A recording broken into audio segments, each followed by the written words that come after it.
ॐ अज्ञानतिमिरान्धस्य ज्ञानाञ्जनशलाकया चक्षुरुन्मिलितं येन तस्मै श्रीगुरुवे नमः। श्रीचैतन्यमनोभीष्टं स्थापितं येन भूतले स्वयं रूप कदा मह्यं ददाति स्वपदान्तिकं। वन्देऽहं श्रीगुरुः श्रीयुतापदकमलं श्रीगुरून् वैष्णवांश्च श्रीरूपं सागरजातं सहगणा रघुनाथान्वितं तं सजीवं साद्वैतं सावधूतं परिजनसहितं कृष्णचैतन्यदेवं श्रीराधाकृष्णपादान् सहगणललिता श्रीविशाखान्वितांश्च नमो विष्णुपादाय कृष्णपृष्ठाय भूतले श्रीमते भक्तिवेदान्तस्वामिन्निति नामिने। नमस्ते सरस्वती देवे गौरवाणी प्रचारिणे निर्विशेष शून्यवादी पाश्चात्य देशतारिणे। नमो महावदन्याय कृष्ण प्रेम प्रदायते कृष्णाय कृष्ण चैतन्य नामने गौरत्वसे नमः। हे कृष्णा करुणा सिंधु दीनबंधु जगतपते गोपेशा गोपिका कांता राधा कांता नमोस्तुते। तप्त कांचन गौरांगी श्री राधे वृंदावनेश्वरी वृषभानुसुते देवी प्रणमामि हरिप्रिये। वाञ्छाकल्पतरुभ्यश्च कृपा सिन्धुभ्य एव च पतितानां पावनेभ्यो वैष्णवेभ्यो नमो नमः। जय श्री कृष्ण चैतन्य प्रभु नित्यानंद श्री अद्वैत गदाधर श्रीवासादि गौर भक्त वृंद। हरे कृष्णा कृष्णा कृष्णा हरे हरे हरे राम राम राम हरे हरे। मुखं करोति वाचालं पंगुं लंघायते गिरिं यत्कृपातमहं वन्दे श्रीगुरुदीनतारणं श्रीपरमानन्दमाधवं श्रीचैतन्येश्वरम्।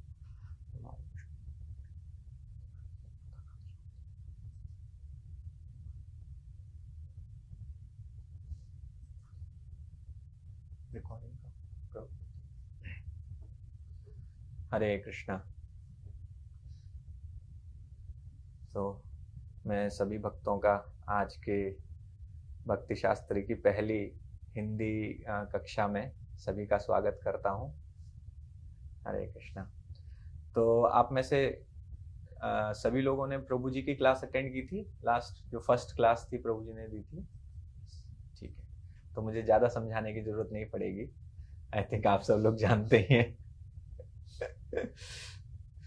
तो हम एक रिवीजन क्लास की तरह इसको करेंगे और प्रभु जी ने अगर आपको कुछ जो इंग्लिश में प्रभु जी ने समझाया कुछ समझ में नहीं आया तो उसको थोड़ा सा एलेबोरेट कर लेंगे। बाकी हम एक रिवीजन छोटा सा प्रभु जी की क्लास का, इसको हम लोग टाइमली रखेंगे। आज 8 बजे से प्रभु जी की भी क्लास है मंदिर में, तो फिर हम मंदिर वाली क्लास प्रभु जी की अटेंड करेंगे। तो सबसे पहले भक्ति शास्त्री जो हम लोग कर रहे हैं, तो जैसा कि हम लोगों ने पिछली कक्षा में डिस्कस किया था कि भक्ति शास्त्री जो भी सत्संग एडवांस क्लासेस अटेंड कर रहे हैं सभी के लिए अनिवार्य है। लेकिन आप सर्टिफिकेट लेना चाहते हैं, हम तो सबको यही प्रेरणा देना चाहते हैं कि आप सभी सर्टिफिकेट लीजिए। लेकिन अगर कोई सर्टिफिकेट लेने में किसी को दिक्कत है तो वो बिना सर्टिफिकेट लिए भी क्लासेस तो अटेंड कर सकते हैं, क्योंकि भक्ति शास्त्री में जो पढ़ाया जाएगा वो वास्तव में हमारे आध्यात्मिक प्रगति में हमारी सहायता ही करेगा। क्योंकि भक्ति शास्त्री में हम जो सिद्धांत पढ़ेंगे, उपदेशामृत प्रभुपाद ने जो लिखी है, श्री ईशोपनिषद लिखी है प्रभुपाद ने, भगवद गीता और भक्ति रसामृत सिंधु, इन 4 पुस्तकों का अध्ययन करेंगे। इन चारों में प्रभुपाद ने जो सिद्धांतों का प्रतिपादन किया है वह सभी सिद्धांत हमें सीखने को मिलेंगे जो हमारी भक्ति के लिए बहुत सहायक रहेंगे। तो इसलिए सबको भक्ति शास्त्री क्लासेस करनी चाहिए। और आप देखेंगे हर क्लास के बाद, जैसे आज हमने सत्संग एडवांस में एक क्वेश्चनेयर MCQ डाला है, तो जो पहली कक्षा हुई थी उसी के बेसिस पे वही जो हम आज डिस्कस करने वाले हैं, आप लोगों का फायदा हो जाएगा, आज तुरंत ही डिस्कस होगा। आपने अगर एमसीक्यू नहीं किया है तो आप तुरंत कर लेंगे। तो इसी के बेसिस पे यही है, जो जो प्रभु जी बताएंगे पढ़ाएंगे वही उसी नोट्स के बेसिस पे हम एमसीक्यू बनाएंगे, मल्टीपल चॉइस क्वेश्चन, वो आपको करना है, उसमें अपने उत्तर डाल देने हैं। तो इस प्रकार से चलेगा। और जो असाइनमेंट्स होंगे वो हम अपने बुक रीडिंग ग्रुप्स में डिस्कस करेंगे, ठीक है। तो ज्ञान, भक्ति शास्त्री में हमें ज्ञान प्राप्त होगा, लेकिन ज्ञान के साथ समस्या ये है कि ज्ञान जब आता है तो यदि व्यक्ति विनम्रता पूर्वक उसको स्वीकार नहीं करता या वह स्वयं विनम्र नहीं होता तो वह ज्ञान उसकी अवनति का कारक बन जाता है। अवनति का अर्थ है उन्नति, उन्नति मतलब प्रोग्रेस, और उन्नति का विलोम है अवनति। अवनति मतलब वह पीछे हटने लगता है, क्योंकि ज्ञान व्यक्ति को अहंकार भी दिला सकता है। इसीलिए ज्ञान की पूर्णता तब समझी जाती है जब व्यक्ति के अंदर विनम्रता आती है। विद्या विनय संपन्ने ब्राह्मणी गवि हस्तनी, भगवान कहते हैं गीता में, विद्या विनय संपन्ने, विनय। तो विद्या से विनय आना चाहिए। विद्या ददाति विनयम, विनयात याति पात्रताम, पात्रत्वात् धनमाप्नोति, धनात् धर्म ततः सुखम। ये सुभाषितानी का एक श्लोक और है कि विद्या ददाति विनयम, विद्या विनय प्रदान करती है, विनयात याति पात्रताम। तो ये सुभाषितानी का है, इसमें धनात् धर्म ततः सुखम भी दिया गया है। तो परंतु समझने वाली बात यह है कि विनय आता है जब विद्या आती है। लेकिन यदि हम सारे शास्त्रों का अध्ययन कर लें, उनको पूरा याद भी कर लें, चाहे आप श्लोक को कितना भी एक विद्वान प्रकांड पंडित बन जाएं और श्लोक को बहुत अच्छे से आप उच्चारण कर सकते हैं उनको याद करके, किंतु यदि आपके अंदर विनम्रता नहीं है तो इस ज्ञान का कोई उपयोग नहीं है। यह ज्ञान संपूर्ण नहीं माना जाएगा। ज्ञान तभी संपूर्ण माना जाता है जब वह विनय लेकर आता है। ये जो ज्ञान है वही हमारे शास्त्रों के अध्ययन को पूर्ण बनाता है। अन्यथा यह ज्ञान एक डूबते हुए व्यक्ति के ऊपर भारी सर पे ताज रखा हुआ है उसकी तरह हो जाता है। तो यदि कोई व्यक्ति पानी में डूब रहा है और उसका जो ताज है वो और भारी कर दिया जाए, वो ताज लगाया था, मतलब सर के ऊपर उसने मुकुट पहना था, ये मुकुट और भारी होता है तो और जल्दी डूबेगा, राइट। तो ज्ञान जो है और जल्दी आपको डुबा देगा यदि वो विनय लेकर नहीं आता है। दूसरे शब्दों में कहेंगे कि ज्ञान जिसको प्राप्त हो जाता है उसको अपने आप ही विनय आना चाहिए, जो जिसको वास्तविक ज्ञान प्राप्त हो जाता है। इसको कहने का ये दूसरा तरीका है कि जिसको वास्तविकता में ज्ञान प्राप्त होता है वह अपने आप ही विनम्र हो जाता है। जैसे कि फलों से लदा हुआ वृक्ष नीचे झुक जाता है। तो फलों से लदा हुआ वृक्ष नीचे क्यों झुक जाता है? क्योंकि वह दूसरों को कुछ दे सकता है, फल दे सकता है। वृक्ष का वास्तविक जीवन का लक्ष्य तब पूर्ण होता है जब वो लोगों की सेवा कर सके, उनको फल देकर। तो जिसने विनय प्राप्त कर लिया वह समाज को भी फल दे सकता है। जो विनम्र हो गया, तो विनय ऐसा है कि मतलब वो प्राप्त नहीं किया जा सकता, उसको विनम्र, अभी हम लोग आगे बताएंगे कि विनम्रता कैसे जो है आती है। तो ये हमारे लिए परीक्षा है कि वास्तव में हमारा जो ज्ञान है वो शुद्ध ज्ञान है, पूर्ण ज्ञान है या नहीं है। तो भगवान कहते हैं अगर हमें पूर्ण ज्ञान प्राप्त है तो यह तभी हो पाएगा जब हमारे अंदर विनम्रता है। प्रश्न ये उठता है कि विनम्रता क्यों चाहिए, क्यों आवश्यकता है विनम्रता की?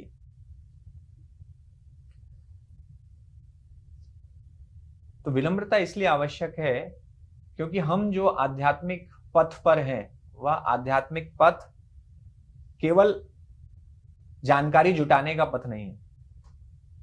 नहीं तो कितने भी लोग आसानी से शास्त्र पढ़ के भक्त बन सकते थे, आराम से शास्त्र पढ़ के भक्त बन जाते। कितने सारे विषय हैं, इवन प्रभुपाद की बुक्स भी अगर आप पढ़ते रहेंगे तो केवल बुक्स पढ़ने से सभी आध्यात्मिक उन्नति कर लेंगे क्या? तो ये समझने वाली बात है, केवल नॉलेज प्राप्त करने से, जब तक प्रभुपाद ने जो शिक्षाएं हमें दी हैं उनको हम अपने जीवन में उपयोग में नहीं लाएंगे, तब तक हमें साक्षात्कार नहीं होगा। प्रभुपाद ने भी जो बुक्स लिखी हैं उनमें जो सिद्धांत दिए हैं, अगर उन सिद्धांतों को हम अपने जीवन में पालन नहीं करेंगे तो हमें आत्म साक्षात्कार नहीं होगा। तो ज्ञान का अभिप्राय है कि ज्ञान केवल नॉलेज जो है केवल प्राप्त करना नहीं है, इसका उद्देश्य है आत्म साक्षात्कार भी करना। जैसे आपको पता है, अनेक समय से आपको शुरू से ही बताया जा रहा है, जब से भक्ति में आए हैं तब से बताया जा रहा है कि आप शरीर नहीं है, आप आत्मा हैं, आप शरीर नहीं है, आप आत्मा हैं। हर कक्षा में प्रभु जी बताते हैं, हर पेज में प्रभुपाद लिखते हैं, जो भी प्रभुपाद की बुक्स पढ़ेंगे, कि आप शरीर नहीं है, आप आत्मा है। लेकिन अगर इसका साक्षात्कार नहीं है तो क्या होगा कि जब आपके शरीर में संकट आएगा तो आपकी साधना बंद हो जाएगी, शरीर में संकट आएगा तो स्वाध्याय बंद हो जाएगा, आपके अहंकार को चोट लगेगी। अगर कोई आपको कुछ बोल देगा तो आप मुंह फुला के बैठ जाएंगे कि मुझे कैसे बोल दिया, है ना, मेरा अपमान कैसे कर दिया। तो ये अगर विचार मन में आएगा तो ये विचार मन में क्यों आ रहा है? क्योंकि हम अभी भी ये समझ रहे हैं कि मैं ये शरीर हूं, मैं आत्मा नहीं हूं। इसका मतलब साक्षात्कार नहीं हुआ है। तो नॉलेज इज वन थिंग, ज्ञान प्राप्त हो सकता है, शास्त्र में लिखा हुआ है। अरे हम सब लोग तो बचपन से, जो भारत में पैदा हुआ है, बचपन से उसको बताया गया है, कहीं ना कहीं से उसने जरूर सुना है कि आप शरीर नहीं है, आप आत्मा है। लेकिन ये पता होने के बावजूद कितने लोग भक्त बन पाते हैं, या कितने लोग इसका मतलब समझ पाते हैं, या कहे कितने लोग इसका साक्षात्कार कर पाते हैं? तो बचपन से पता है सबको। आप किसी भारत में किसी के पास भी जाके पूछे, चलते फिरते रिक्शे वाले से पूछ लीजिए कि आप शरीर हैं कि आत्मा है, बता देगा हम तो शरीर नहीं, हम आत्मा है। लेकिन उसका साक्षात्कार होना बड़ा मुश्किल है। तो जब ऐसी परिस्थितियां आती हैं तो हमारा टेस्ट हो जाता है कि, या आपको अगर अपना टेस्ट करना है कि वास्तव में मुझे साक्षात्कार हुआ कि नहीं हुआ, तो उसका एकमात्र तरीका है बड़ा आसान, कि जैसे ही कोई संकट आए शरीर पर, मन पर, बुद्धि पर, माइंड, इंटेलिजेंस, ईगो पर, तो हमारा ग्रॉस बॉडी, सटल बॉडी, दोनों पे ही जब संकट आएगा तो मैं कैसे रिएक्ट कर रहा हूं उससे डिसाइड हो जाएगा कि मुझे साक्षात्कार हुआ है या नहीं हुआ है। आपकी चेतना क्या बन रही है? आपकी चेतना क्रोध वाली बन रही है? आपको किसी ने आप जो है, मान लीजिए आप करताल बजा रहे थे लेकिन आप ठीक से बजा नहीं पाए, तो किसी ने बोल दिया प्रभु आप ठीक से नहीं बजा पा रहे, उनको दे दो, तो कितना बुरा लगता है। तो जब ये एहसास होता है मेरी बेइज्जती हो गई, मेरा अपमान हो गया, तो अगर ऐसा होता है तो समझना चाहिए कि मैं अभी भी ये सोच रहा हूं कि मैं शरीर हूं, मैं आत्मा नहीं हूं। अगर तो हमें इसके बारे में हमारे अंदर कन्विक्शन आना चाहिए। कन्विक्शन आना चाहिए कि मैं शरीर नहीं हूं, मैं आत्मा हूं। और अगर मुझे यह साक्षात्कार हो जाए कि मैं आत्मा हूं, तो मेरे अंदर प्रेरणा होगी कि मैं भगवान के धाम में वापस जाऊं। तो साक्षात्कार का मतलब है प्रैक्टिकल एक्शन, कि हम क्या क्या प्रैक्टिकल एक्शन ले रहे हैं। हम सभी को पता है, प्रभु जी अनेक समय से कह रहे हैं, शुरू से कह रहे हैं, समय से आइए, क्लास में आइए, एक ही दिन तो आना है आपको, चैंटिंग करना है, चैंटिंग 515, हफ्ते में एक दिन चैंटिंग करने के लिए आना है। लेकिन हम फिर भी, हमें लगता है कि एक बार, एक हफ्ते में अगर एक दिन हमारी 1 घंटा नींद अगर कम हो गई तो हमारी तो मृत्यु ही हो जाएगी। अगर ऐसा लगता है तो इसका मतलब है हमने अभी भी साक्षात्कार नहीं किया है। और दूसरी चीज है कि ये कैसे आता है साक्षात्कार, तो इसकी जो की है वो विनम्रता है। और दूसरी चीज है, यह विनम्रता ही हमारे अंदर ये कन्विक्शन लेकर आती है। कन्विक्शन मतलब हमारे अंदर दृढ़, ये जो शिक्षा है वो हमारे अंदर दृढ़ हो जाती है। हम पूरी तरह कन्विंस हो जाते हैं, हम मान जाते हैं, हमें विश्वास हो जाता है कि मैं जो भक्ति का मार्ग अपनाकर आगे बढ़ रहा हूं, यह उच्चतम मार्ग है और इसी से मुझे भगवत धाम वापस जाने में सहायता मिलेगी, इसी मार्ग पे चलकर मैं जा सकता हूं। तो यद्यपि आपके जीवन में अनेक कष्ट रहेंगे, अनेक परेशानियां रहेंगी, फिर भी हम भक्ति और अपनी सेवा को बंद नहीं करेंगे, हम आगे बढ़ते रहेंगे। तो भगवान भगवद गीता में 2 अध्याय में कहते हैं स्थित प्रज्ञा। स्थित प्रज्ञा, ज्ञा का मतलब है जानना और स्थित का मतलब है और प्रज्ञा का मतलब है साक्षात्कार। ज्ञा का मतलब है ज्ञान, प्रज्ञा का मतलब है साक्षात्कार, और स्थित प्रज्ञा का मतलब है कि साक्षात्कार के साथ दृढ़ स्थिर हो गया। आपका जब साक्षात्कार स्थिर हो गया, यानी आपका कन्विक्शन स्ट्रांग हो गया, उसको बोलेंगे स्थित प्रज्ञा। तो कन्विक्शन स्ट्रांग होने का मतलब क्या है कि प्रैक्टिकल एप्लीकेशन आपको जो बताया जा रहा है उसका आप कर पा रहे हैं कि नहीं कर पा रहे हैं, ये कन्विक्शन है। कन्विक्शन का मतलब है कि जो चीज मैं सीख रहा हूं उसको मैं सीखकर अप्लाई भी कर रहा हूं। ये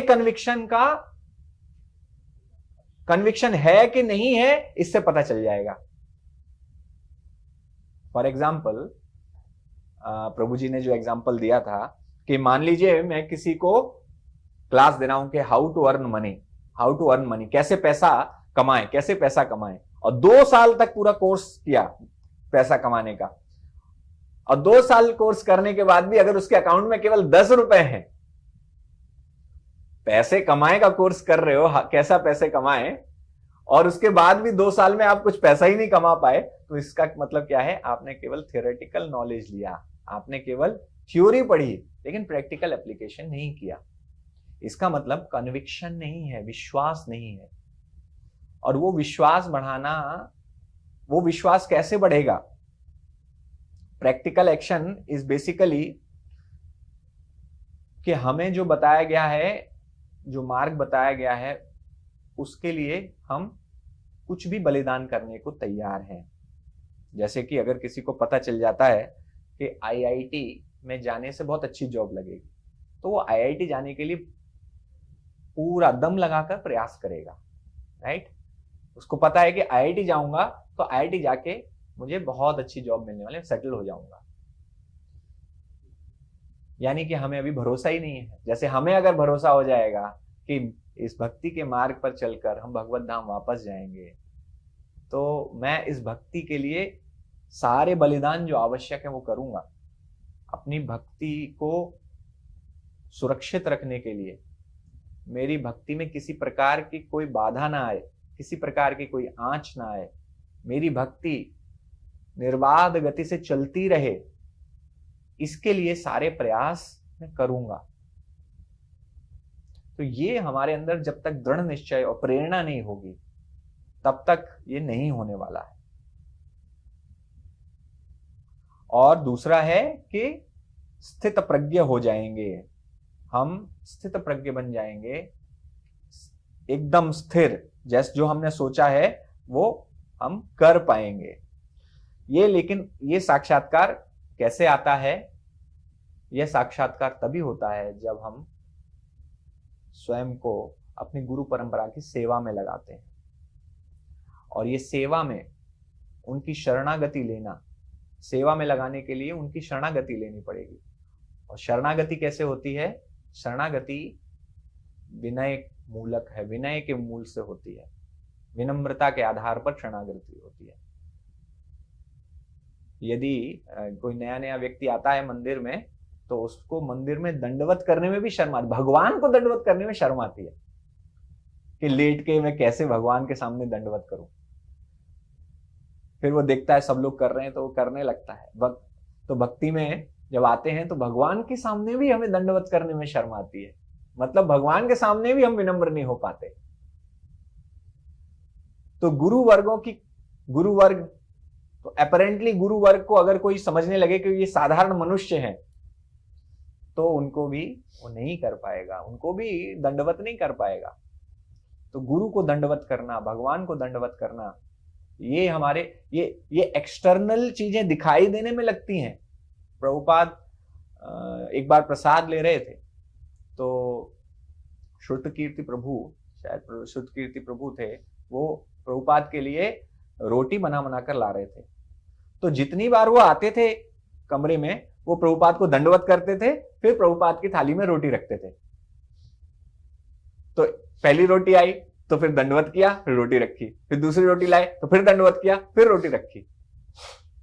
तो इस प्रकार से उनके प्रभुपाद के पास एक भक्त बैठे थे, तो उन्होंने कहा, प्रभुपाद इनको बार बार दंडवत करने की तो क्या जरूरत है, तो एक बार कर लिया, बाकी तो रोटी ला सकते हैं।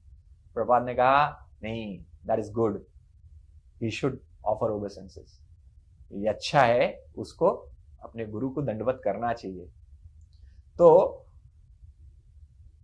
एक्सटर्नल देखने में बाह्य लगता है दंडवत करना, किंतु ये जो एक्सटर्नल है वो हमारी कॉन्शियसनेस को धीरे धीरे प्रिपेयर भी करते हैं। एक्सटर्नल से इंटरनल में जाना है। अगर किसी का मन भी नहीं है, प्रभुपाद से पूछा, प्रभुपाद अगर मेरा मन नहीं है दंडवत करने का तो मुझे करना चाहिए कि नहीं करना चाहिए? Prabhupada said, still you should do it, if you can't make it, fake it. विनम्रता, ये विनम्रता की बात हो रही है कि यदि आप विनम्र नहीं बन पा रहे हैं तो कम से कम विनम्र बनने का प्रयास तो कीजिए। तो विनम्रता के लिए प्रभुपाद ने यहां तक कहा था कि गुरु परंपरा को, तो यहां पर गुरु परंपरा को हमें उनकी शरणागति लेनी है, और बिना विनम्रता के आप सेवा नहीं कर पाएंगे। दंभो महत उपाशया, तो दंभ जो है उसको अपने गुरु के चरणों में बलिदान, उनके चरणों में त्याग देना है। तो अगर किसी के मन में अहंकार है तो इस अहंकार को दूर करने का तरीका भी केवल एक है कि वह जब महात्माओं के सेवा करता है, महात्माओं के चरणों की सेवा करता है, उनके निर्देशों का पालन करता है, तो उसका अहंकार दूर होता है और विनम्रता उसके अंदर विकसित होती है। और इसी को दूसरे शब्दों में कहें कि जो विनम्र है वही गुरु परंपरा की सेवा कर सकता है। गुरुमुख पद्म वाक्य चित्ते ते करिया एक्या, दिव्य ज्ञान हृदय प्रकाशितो। तो गुरु ही हैं जो दिव्य ज्ञान हमारे हृदय में प्रकाशित करते हैं। तो हमें गुरु के मुख से निकले हुए जो पद्म वाक्य हैं, जो कि कमल के समान सुंदर वाक्य हैं, उनको हमें अपने हृदय में एकीकार कर लेना चाहिए। तो क्यों ऐसा होता है कि केवल गुरु की सेवा करने से ही हमें आत्म साक्षात्कार मिल सकता है? तो ऐसा चैतन्य चरितामृत में आता है, नित्य सिद्ध कृष्ण प्रेम साध्य कबू नोय, श्रवणादि सुधि चेत करिए उदय। यानी जो कृष्ण प्रेम है, आत्मा के लिए जो कृष्ण प्रेम है वो कभी साध्य नहीं है। कृष्ण प्रेम को प्राप्त करने की या पैदा करने की कोई जरूरत नहीं है। क्यों जरूरत नहीं है? क्योंकि ये हमारी इनहेरेंट क्वालिटी है, ये हमारे अंदर निहित है। आपको आत्म साक्षात्कार की आवश्यकता नहीं है। वास्तव में आत्मा जो है वो तो उसको सारे साक्षात्कार हैं, सेल्फ रियलाइज्ड है आत्मा। नित्य सिद्ध है, प्रत्येक जीवात्मा तो नित्य सिद्ध है, क्योंकि आत्मा का जो कॉन्स्टिट्यूशन है वो चेंज नहीं होता है।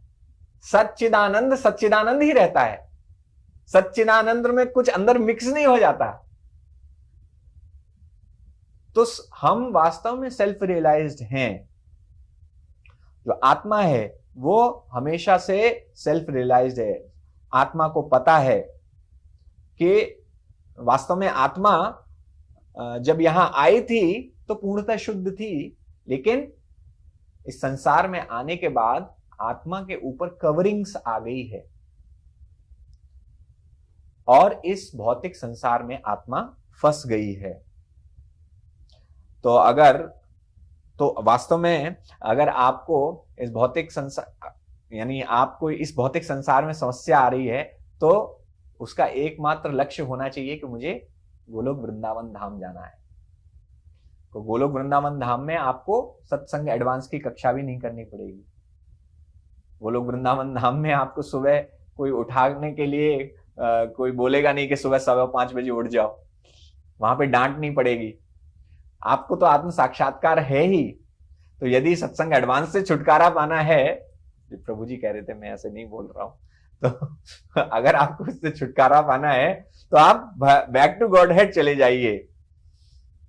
तो भगवान भी एक्चुअली जब इस संसार में आते हैं तो एक जो बहुत मुख्य कारण है भगवान के संसार में आने का, वो ये है कि भगवान यहां पर ज्ञान दे सकते हैं, क्योंकि आध्यात्मिक संसार में किसी को ज्ञान प्राप्त करने की आवश्यकता नहीं है।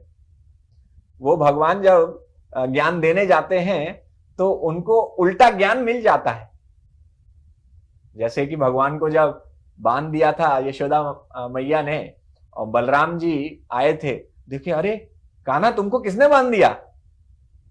तो कान्हा बोले कि मैया ने बांधा है, आप जरा जाकर उनको बताइए कि मैं कौन हूं, मैं ही नरसिंह देव हूं, मैं ही राम हूं, मैं ही इस सृष्टि को चलाने वाला हूं, मुझसे ही ये सृष्टि निकली है, आप जाइए और जाकर बताइए मैया को जरा।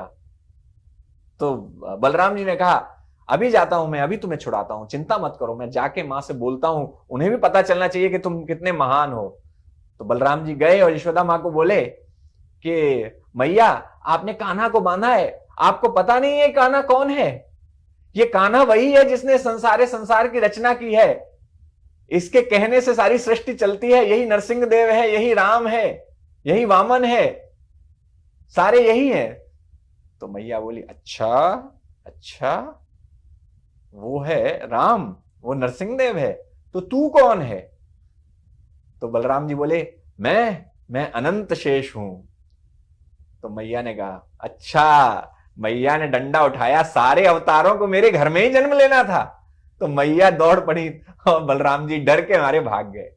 तो भगवान जब ज्ञान देने जाएंगे गोलोक वृंदावन में तो भगवान को उल्टा ज्ञान मिल जाएगा, डांट पड़ जाएगी, मार पड़ जाएगी।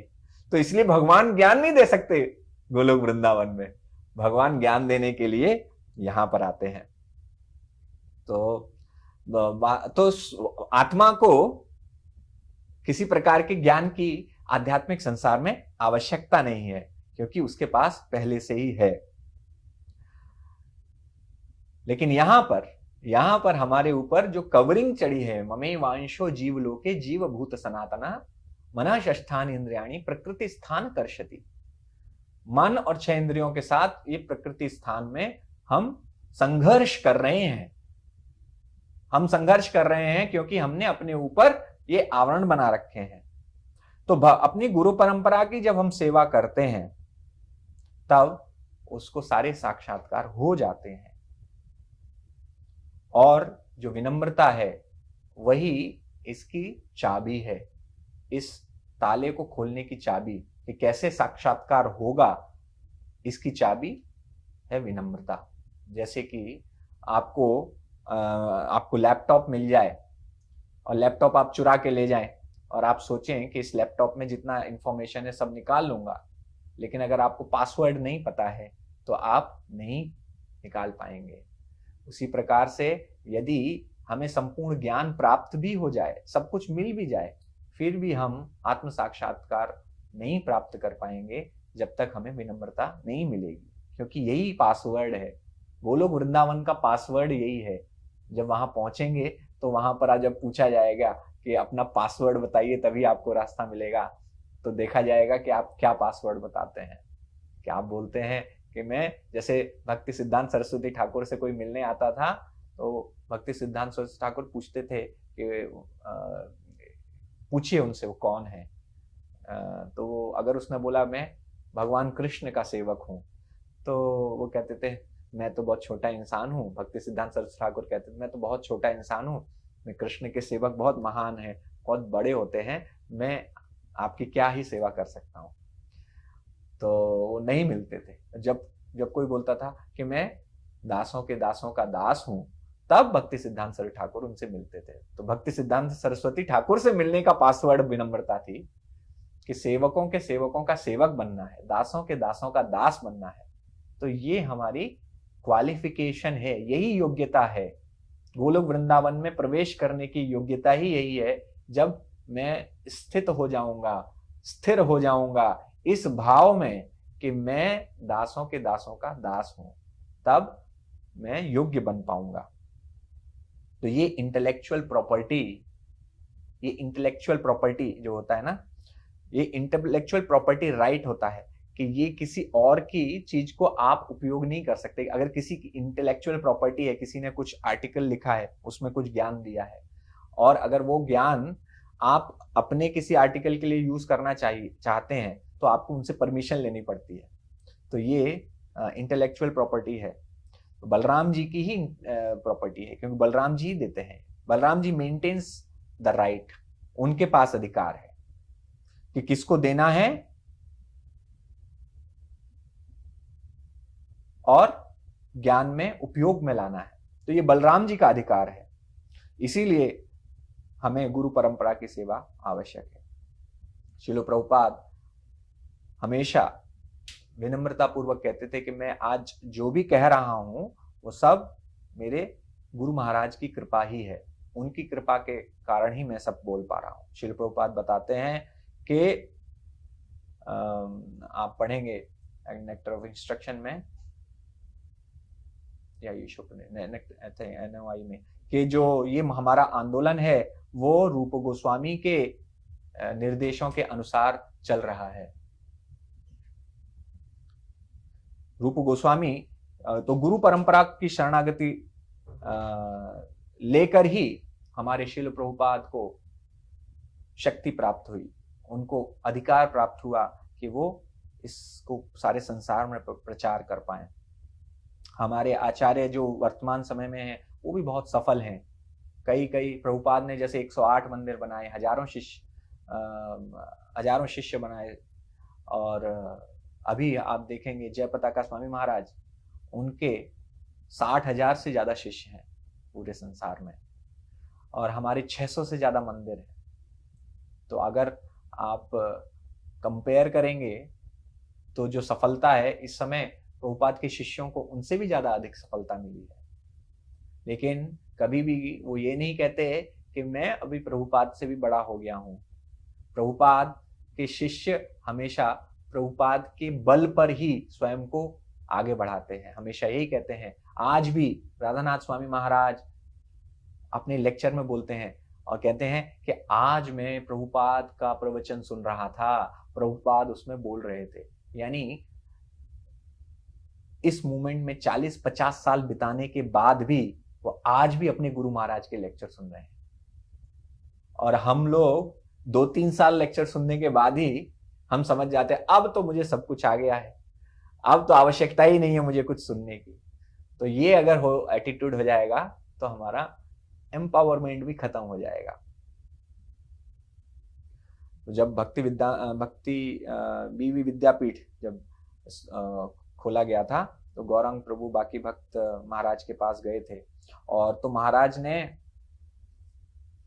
बताया कि जितने लोग संस्कृत सीखने गए और संस्कृत सीख के प्रकांड विद्वान बन गए संस्कृत के, और बाद में वो प्रभुपाद की पुस्तकों में गलतियां निकालने लगे कि प्रभुपाद ने जो अनुवाद किया है वो सही नहीं है, और इस प्रकार से उन्होंने स्वयं ही अपना रास्ता बना लिया पतन का। अपने गुरु में गलतियां निकालने लगे, प्रभुपाद में गलतियां निकालने लगे, और वो इस आंदोलन से बाहर निकल गए। तो राधानाथ महाराज ने इसीलिए चेताया, सबको बोला कि आप ज्ञान प्राप्त कर रहे हैं, लेकिन ज्ञान प्राप्त करते समय बहुत सावधान रहना चाहिए, क्योंकि ये ज्ञान जो है दो धारी तलवार है, ये आपको भी काट सकता है।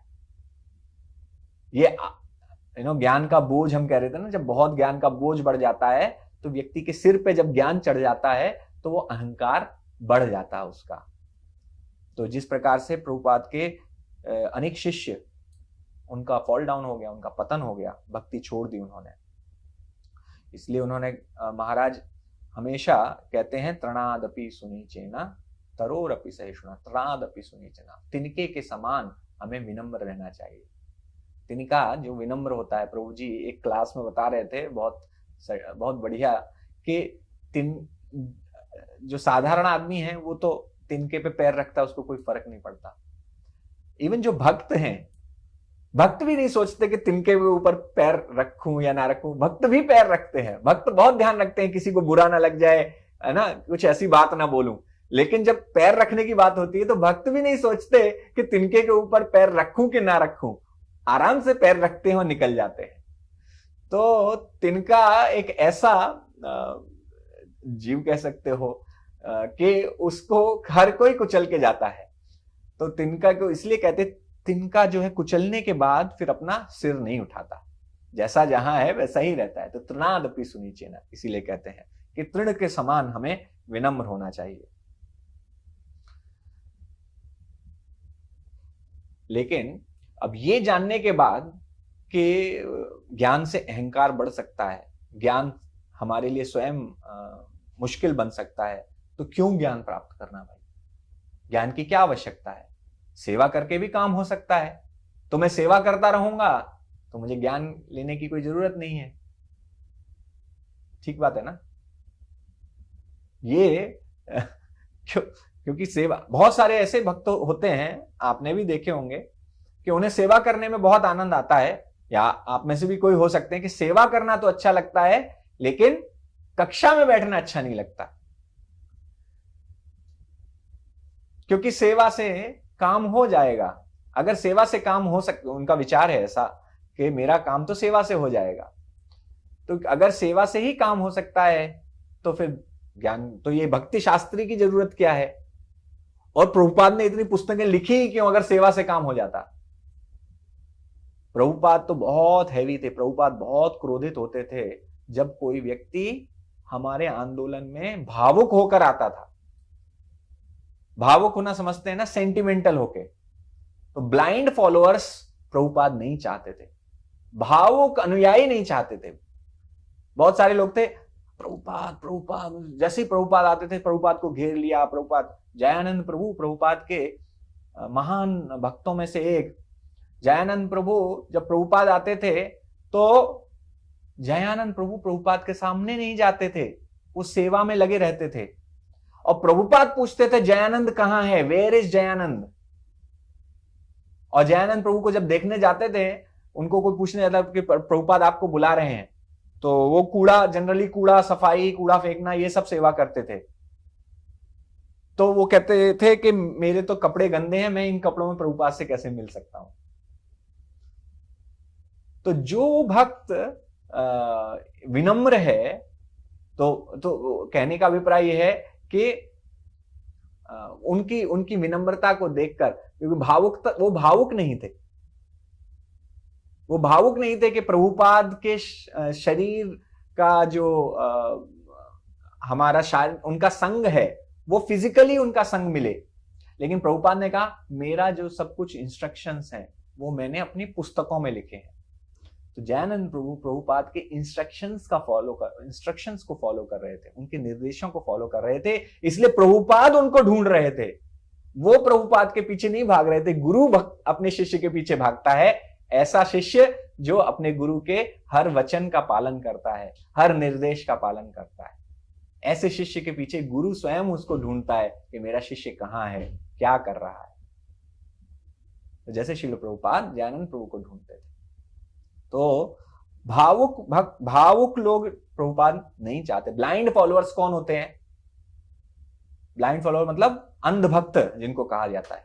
अंधभक्त कौन होते हैं? जो इमोशनली भावुक होकर फॉलो करते, क्योंकि वो नहीं चाहते, ज्ञान प्राप्त नहीं करना चाहते, मतलब वो पढ़ना नहीं चाहते प्रभु। इसीलिए ये जो कहते हैं कि सेवा से काम हो जाएगा, ज्ञान की क्या जरूरत है, वास्तव में वो आलसी हैं, आध्यात्मिक रूप से आलसी हैं ऐसे लोग जो ज्ञान प्राप्त, क्योंकि हमारे गुरु वर्गों ने निर्देश दिया है। श्रील प्रभुपाद ने कहा है read my books, don't just distribute. केवल वितरण नहीं करना है बुक्स का, उनको पढ़ना है, और वितरण करने से पहले पढ़ना है, ताकि कोई पूछेगा तो आप बता तो पाएंगे।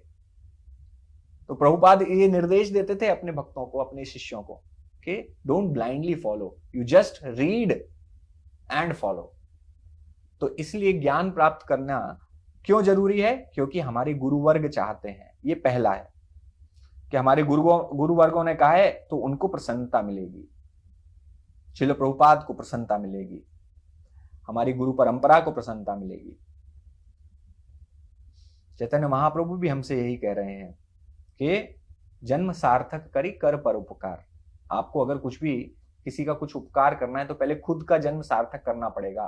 तो जन्म सार्थक करने के लिए पहले जा रहे देखे तारे कहो कृष्ण उपदेश। कृष्ण उपदेश दे कैसे पाओगे अगर कृष्ण के बारे में नहीं पता होगा? तो कृष्ण के बारे में पता करने के लिए हमें बुक्स पढ़नी पड़ेगी। दूसरा सिद्धांत है कि हमारी जो बुद्धि है, इंटेलिजेंस जो है, बुद्धि हमें सही मार्ग पर लगानी है।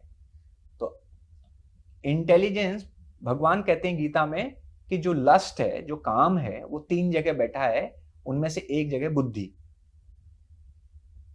इंद्रियों में, मन में, बुद्धि में। तो बुद्धि में भी काम बैठा हुआ है। तो जब बुद्धि में काम बैठा है, इसका मतलब क्या है? बुद्धि जिसका वास्तविक कार्य होना चाहिए कि वो ज्ञान और अज्ञान के बीच में भेद करे। सही बात है ना? कि बुद्धि का कार्य ये होना चाहिए कि वो ज्ञान और अज्ञान के बीच में भेद करे, और जो सही है उसका पालन करे, जो गलत है उसको छोड़ दे। लेकिन जब बुद्धि के अंदर ही काम बैठा है, जो अशुद्ध बुद्धि है, वो क्या करेगी कि गलत कार्य करेगी और उसको जस्टिफाई करेगी। वो बुद्धि कार्य करने लगेगी। तो बुद्धि इस प्रकार से कार्य करने लगेगी। तो बुद्धि इसीलिए शुद्ध होना बहुत जरूरी है। और बुद्धि शुद्ध करने के लिए, ये बुद्धि शुद्ध के लिए एक ही तरीका है, बुक्स, ज्ञान, पढ़ाई। पढ़ाई करके ही हम अपनी बुद्धि को शुद्ध कर सकते हैं, इसको सही मार्ग पर लेकर आ सकते हैं। अन्यथा बुद्धि हमें दूसरी डायरेक्शन में ले जाएगी। और ये किस लिए उपयोग होगी? उपयोग होगी ताकि हम अपना इस भौतिक संसार में अपना जो ठहरने का समय है वो बढ़ा सके। Check in, checkout. तो हमारा चेक इन तो हो गया है, लेकिन चेकआउट नहीं हो रहा है। चेकआउट का समय बढ़ता जा रहा है, एक्सटेंशन लेते जा रहे हैं हम, वहीं आके रुक गए हैं। चेक इन कर लिया लेकिन चेकआउट करना ही भूल गए। लेकिन चेकआउट करना है, यहां से जाना है। बुद्धि को शुद्ध करेंगे तब वो चेकआउट का टाइम निश्चित कर पाएंगे। अच्छा, मुझे इसी लाइफ टाइम में चेकआउट करना है यहां से। तो होटल में चेक इन तो कर लिया है लेकिन चेकआउट करना भूल गए। तो उसका एक ही तरीका है कि अब अपनी बुद्धि को शुद्ध करो और चेकआउट की तैयारी करो। हम अपनी इंटेलिजेंस को प्यूरिफाई करते हैं जब हम शास्त्र पढ़ते हैं। तो भागवतम में सुखदेव गोस्वामी कह रहे हैं कि हे राजा, हे राजन, आपकी जो बुद्धि है वो पवित्र हो जाएगी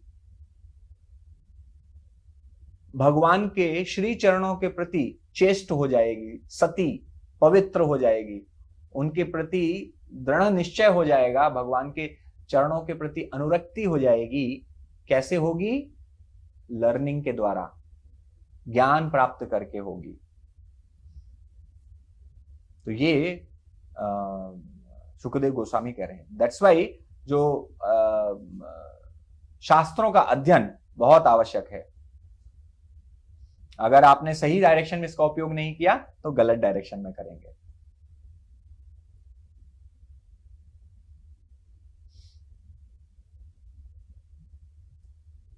इसलिए प्रभुपाद ने ये सारे जो प्रभुपाद चाहते थे कि सभी भक्त पढ़ाई करें, प्रभुपाद चाहते भक्ति शास्त्री करें, भक्ति वैभव करें, इस प्रकार से जो कोर्सेज हैं वो बनाए प्रभुपाद ने। इसीलिए प्रभुपाद ने कहा कि ताकि सिस्टमेटिक स्टडी हो। सिस्टमेटिक, ऐसे नहीं हम तो भगवत गीता पढ़ते ही हैं, हम तो भगवत गीता पढ़ते ही, जब आए थे आप पढ़े ही थे, लेकिन सिस्टमेटिक स्टडी।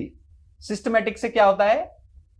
जैसे भगवान ने जो चीज बोली है, वो जिस तरीके से भगवान ने बोली है उसको अगर हम बर्ड्स आई व्यू, ऊपर से नहीं देखेंगे कि भगवान ने कौन सा कॉन्सेप्ट कहां बोला है और किस लिए बोला है, तो वो है सिस्टमेटिक स्टडी। कहीं से कुछ भी उठा के बोल देना मतलब सिस्टमेटिक स्टडी नहीं है। तो सिस्टमेटिक स्टडी बहुत जरूरी है। भक्ति शास्त्री आपको सिस्टमेटिक स्टडी करवाता है।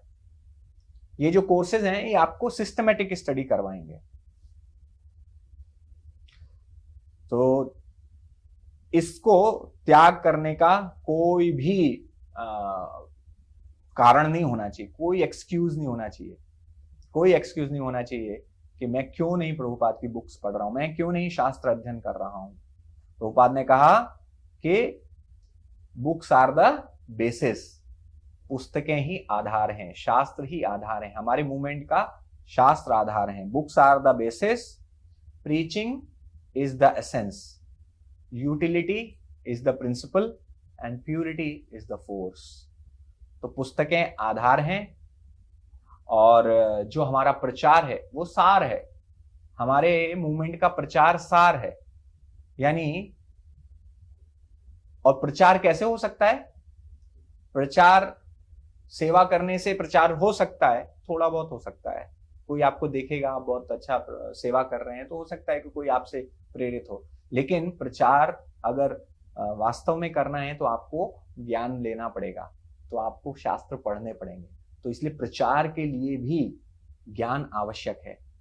बिना ज्ञान के प्रचार अगर आप करने जाएंगे तो या तो अपमानित होकर लौटेंगे या आप क्योंकि उत्तर नहीं दे पाएंगे, जो लोग आपसे प्रश्न करेंगे उनका उत्तर ही नहीं दे पाएंगे आप।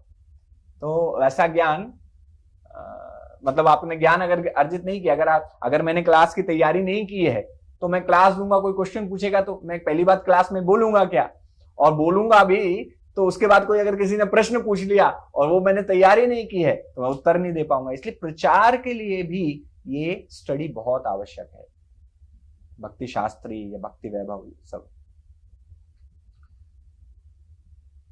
और प्यूरिटी इज द फोर्स।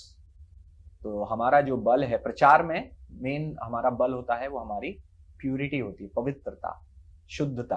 हम कितने शुद्ध हैं, हमारे मन में कितना स्वार्थ रहित है हमारा कितना मन। निस्वार्थ भाव से जितनी आप सेवा करेंगे, जितना आप प्रचार करेंगे निस्वार्थ भाव से, स्वयं के लिए नहीं, प्रभुपाद के लिए, गुरु परंपरा के लिए, चैतन्य महाप्रभु के लिए अगर आप प्रचार करेंगे, अपना नाम, अपना नेम फेम बढ़ाने के लिए नहीं, अपनी गुरु परंपरा का नेम फेम बढ़ाने के लिए जितना प्रचार करेंगे उतना ही आपको सफलता मिलेगी। प्यूरिटी इज द फोर्स, उतना ही आपको बल प्राप्त होगा, उतना ही आपको शक्ति प्राप्त होगी। तो इस इंटेलिजेंस को शुद्ध करने के लिए हमें पढ़ना जरूरी है। रीड स्क्रूटिनाइजिंगली, प्रभुपाद ने कहा स्क्रूटिनाइजिंगली। स्क्रूटिनाइजिंगली मतलब स्क्रूटिनाइज करना होता है, जैसे ऑडिट होता है हमारे ऑफिस में, तो हमारे खातों को ले जाके एक एक चीज चेक करता है। क्या चेक करता है? आपने अगर कोई खर्चा किया है तो किस मद में खर्चा किया है, उसका आपने सैंक्शन लिया था कि नहीं लिया था, और उसके बाद जो आपने खर्चा किया है उसके बिल जमा किए कि नहीं किए।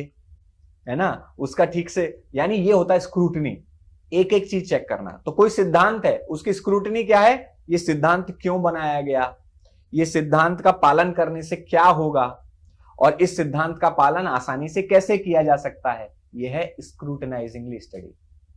एक एक सिद्धांत को पढ़ना, उसके मूल भाव को समझना, उसके मूल भाव का कैसे पालन किया जाए उसको समझना, और किस प्रकार से इसका प्रचार किया जाए उसको भी समझना, ये सभी स्क्रूटनाइजिंग स्टडी में आता है। तो ये हमारे लिए भक्ति शास्त्री कोर्स देगा। तो हम यहां पर 4 किताबें पढ़ेंगे, श्री ईशोपनिषद, भगवद गीता, भक्ति रसामृत सिंधु और उपदेशामृत। तो इसको 1-1.5 साल में हम लोग खत्म करेंगे। अगर ह्यूमिलिटी हमारे लिए, हमारे पास नहीं है, विनम्रता नहीं है, तो हम नहीं कर पाएंगे। मत्तः स्मृतिर ज्ञानम अपोहनम चा। प्रभु जी एग्जाम्पल बता रहे थे कि आपने तो सुना ही होगा कि प्रभु जी शास्त्रज्ञ, प्रभु जी को सारे श्लोक याद थे, लोग प्रभु जी से रेफरेंस लेके जाते थे इसको बताने के लिए, श्लोकों को कोट करने के लिए। लेकिन जब भक्ति शास्त्री का एग्जाम दिया प्रभु जी ने, तो प्रभु जी जो मेन श्लोक था कौन सा है, अन्याभिलाषता शून्यम, आई थिंक दैट वन, तो वो वाला प्रभु जी भूल गए। तो प्रभु जी विनम्रता में ही कह रहे थे कि मैं जो है भूल गया।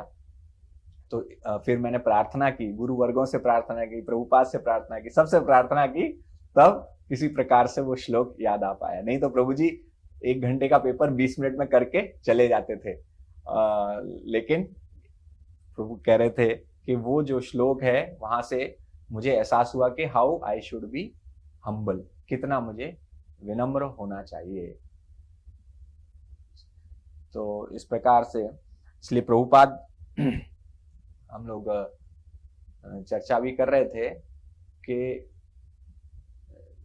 ये स्क्रूटनाइजिंग जो हमें स्टडी करना है, इसमें भक्ति शास्त्री हम सभी की सहायता करेगा।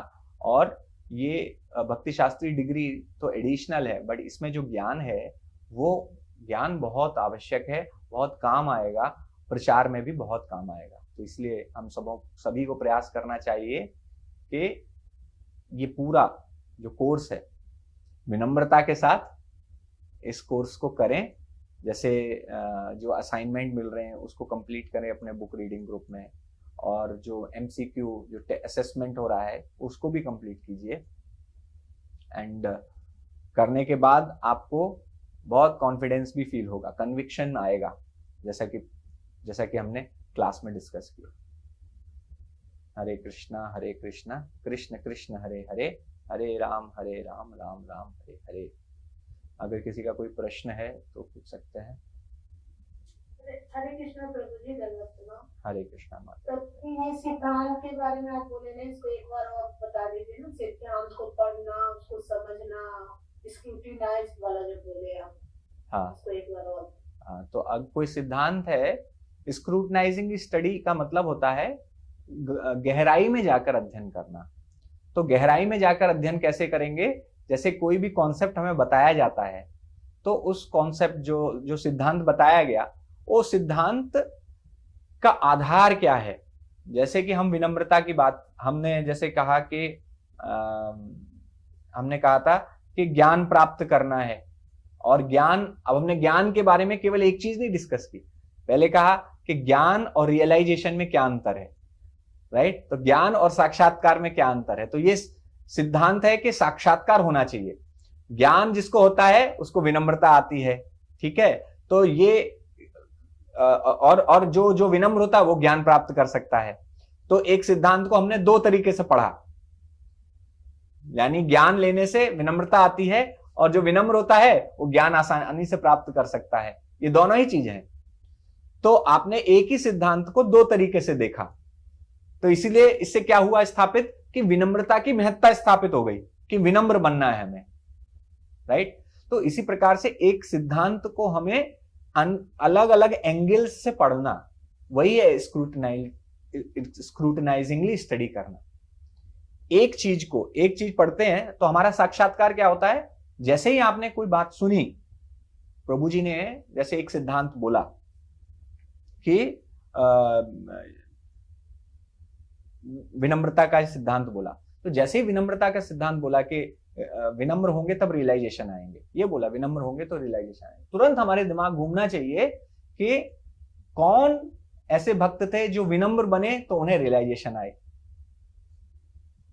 राइट। तो उससे क्या होगा, हमने वो सिद्धांत को ना केवल बाय वर्ड्स केवल नहीं समझा, हमने उसका उदाहरण भी याद किया। इसीलिए प्रभु जी भी जब समझाते हैं तो कोई सिद्धांत को केवल ऐसे बाय वर्ड नहीं समझाते, उसका एग्जाम्पल भी शास्त्रों में आपको मिलेगा,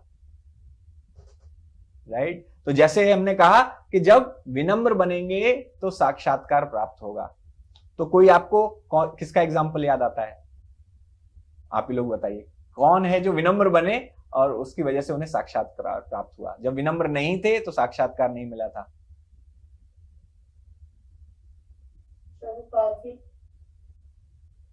प्रभुपाद का तो ऐसे विनम्र नहीं बनेगा तो ऐसा कोई एग्जाम्पल नहीं है।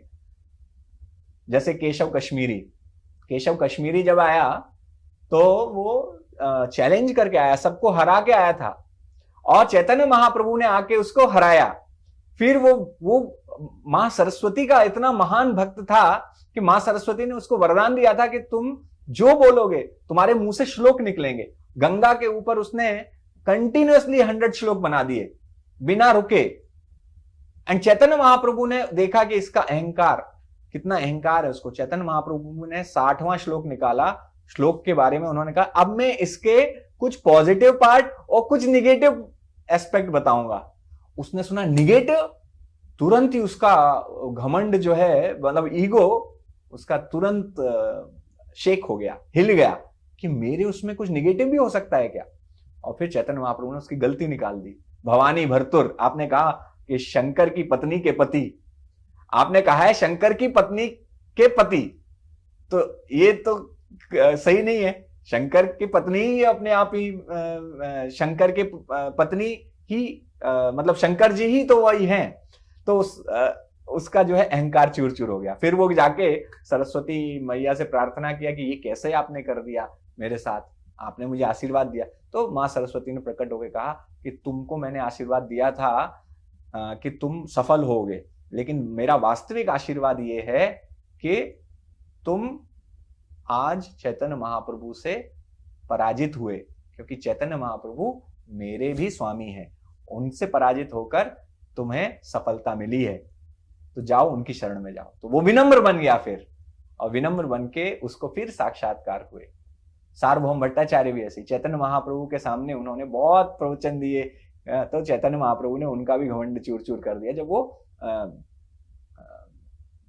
मायावाद के बारे में पढ़ा रहे थे, शंकर भाष्य पढ़ा रहे थे, तो मायावाद का भाष्य उन्होंने सुन के उन्होंने कहा कि मुझे वेदांत सूत्र तो पूरे स्पष्ट हैं, लेकिन आपका जो तात्पर्य है वो ढक दे रहा है बादलों की तरह।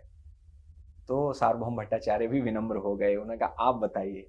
फिर उन्होंने भी उनकी शरणागति। तो एक सिद्धांत आपने समझा कि विनम्रता से साक्षात्कार आता है। फिर आपने देखा कि आपने उदाहरण याद किए। तो जैसे ही क्लास में कुछ चीज बताई जाती है, आपको उदाहरण याद आने चाहिए, फिर आपको अपने जीवन से भी उदाहरण याद आने चाहिए। अच्छा, मैं जब अहंकारी था तो क्या होता था, अब जब मैं अहंकार नहीं करता हूँ, विनम्र रहता हूँ तो क्या होता है, जब मैं अहंकार करता हूँ तो क्या होता है। तो ये है स्क्रूटनाइजिंग स्टडी। और इसी सिद्धांत को, एक सिद्धांत को कि ये सिद्धांत क्यों आया है, इस सिद्धांत का उपयोग कैसे करना है, इस सिद्धांत का प्रचार कैसे करना है, ये तीनों चीजें हम जब सीखेंगे और इनके उदाहरण क्या हैं, तो ये सब चीजें जब हम करेंगे, इसको स्क्रूटनाइजिंगली स्टडी कहते हैं। आप गहराई में घुस के पढ़ाई करना, इसको कहते हैं गहराई में घुस के। तत्वतः भगवान बार बार भगवत गीता में जोर डालते हैं कि यो माम वेत्ति तत्वतः, जो मुझे तत्वतः जानता है। तत्वतः जानने के लिए आपको स्क्रूटनाइजिंगली स्टडी करना पड़ेगा। इसीलिए हमारे आचार्य जब कक्षा देते हैं तो वो इस प्रकार से बताते हैं, अनेक अनेक एंगल्स लेके बताते हैं एक ही सिद्धांत को। प्रभु जी भी आप देखिए, जैसे ह्यूमिलिटी के ऊपर उन्होंने बोला, तो ह्यूमिलिटी के सारे एस्पेक्ट कवर किए, राइट। तो ये है स्क्रूटनाइजिंग स्टडी, ठीक है। और किसी का कोई प्रश्न तो नहीं?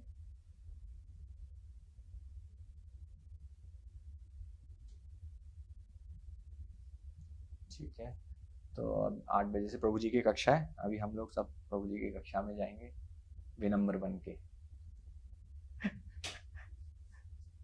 ठीक है, हरे कृष्णा कृष्ण कृष्ण हरे हरे, हरे राम राम राम हरे हरे। शिल प्रभुपाद की जय, भक्ति शास्त्री कोर्स की जय, समवेत गौर भक्त वृंद की जय, निताय गौर प्रेम। हरि हरि।